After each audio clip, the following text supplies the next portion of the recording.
So student, आता आपण बघणार आहोत की रॅशनल नंबरचं कंपॅरिझन. तर बघा, कंपॅरिझन म्हणजे काय? तुलना करणे. जसे की आपल्याला दोन नंबर दिलेले असतील. सपोज हा एक आपल्याला नंबर दिलेला आहे 2 आणि दुसरा नंबर दिलेला आहे 3. तर आपण इझिली सांगू शकतो दोघांमधून कोणता नंबर मोठा आहे. तर बघा, 2 इज स्मॉलर दॅन 3, सो आपण याला असं लिहित असतो 2 लेस दॅन 3 या साईनने आपण दाखवतो. किंवा आपल्याला दोन नंबर असे दिलेले आहेत -2 आणि -4. आता या दोघांमध्ये कोणता मोठा आहे आणि कोणता छोटा आहे?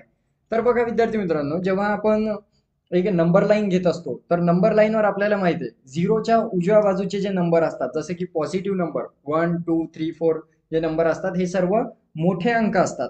आणि जसं जसं आपण डाव्या बाजूला जायला लागतो मायनस मध्ये, तर तेव्हा ते नंबर काय असतात? छोटे असतात. तर आता जर बघितलं आपण तर नंबर लाईनवर बघा, ही नंबर लाईन असते.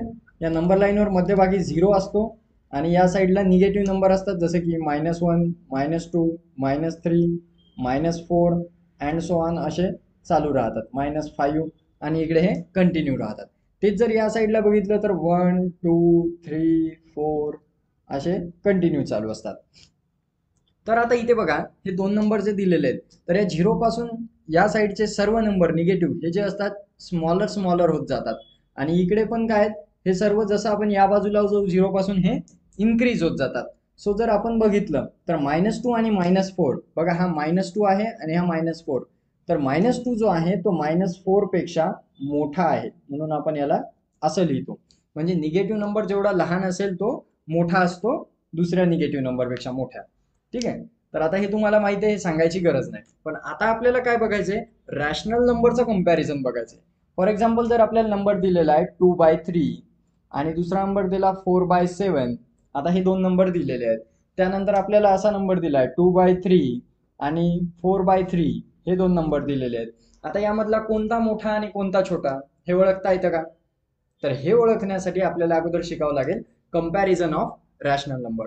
तर चला सुरुवात करू आपण एका बेसिक प्रॉब्लेम पासून, नंतर आपण डिफिकल्टी लेवल वाढवत जाऊ.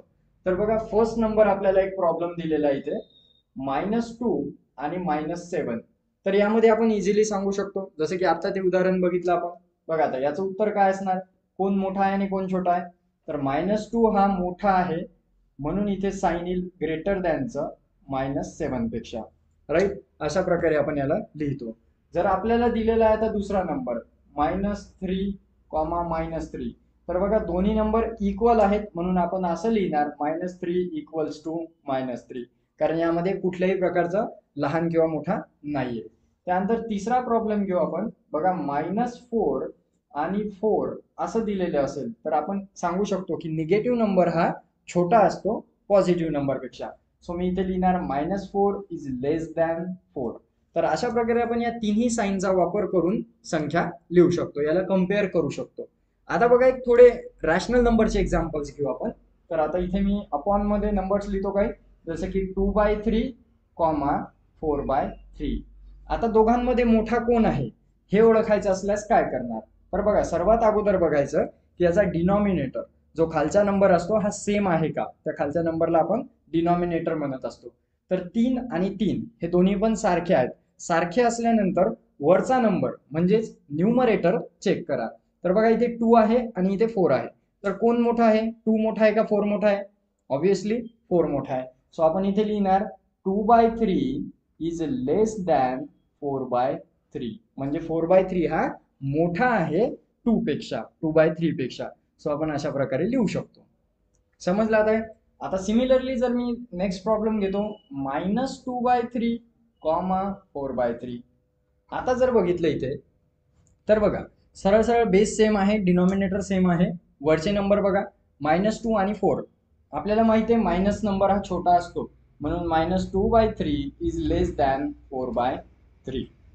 तर अशा प्रकारे आपण हे सॉल्व्ह करू शकतो. आता बघा, थोडी डिफिकल्टी लेवल वाढवू आपण यामध्ये. 6 नंबरचा प्रॉब्लेम घेऊ आपण.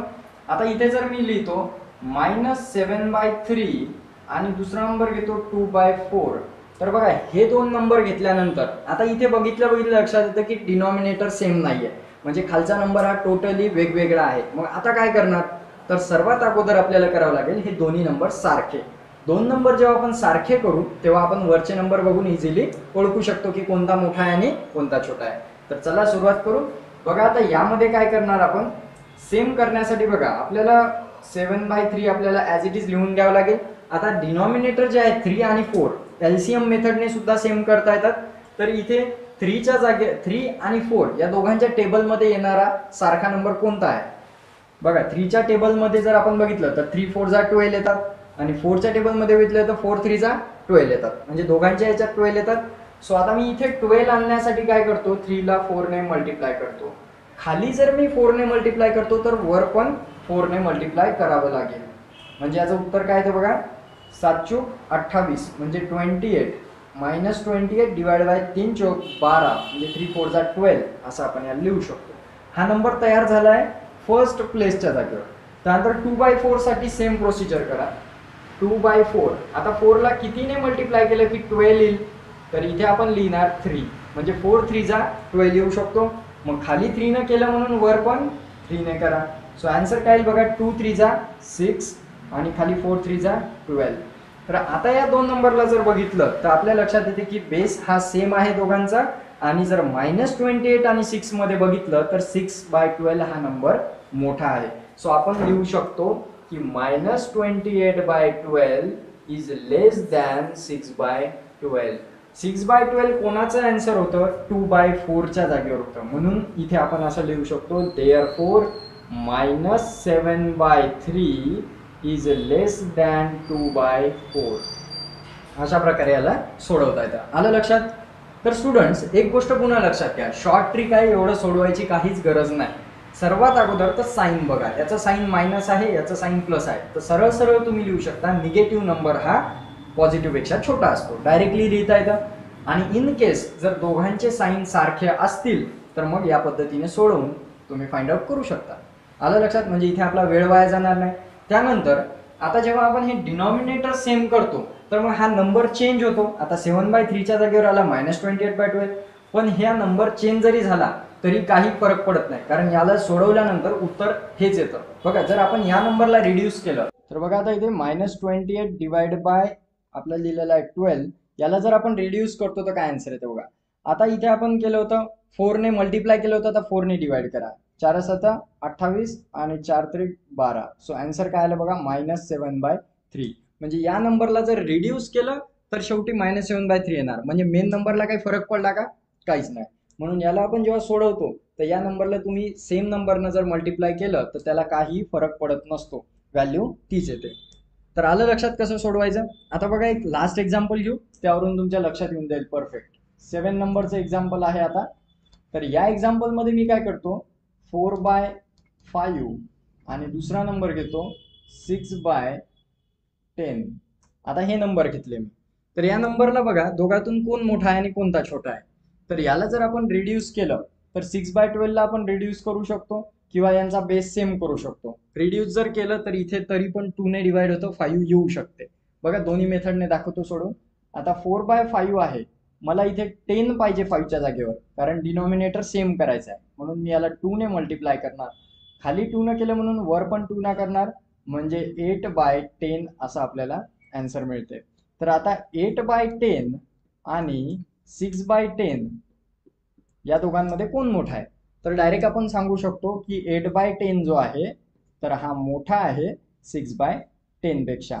म्हणजेच देअरफोर आपण इथे डायरेक्ट लिहू शकतो. आता 8/10 म्हणजे कोण आहे, 4/5. So 4/5 is greater than 6/10.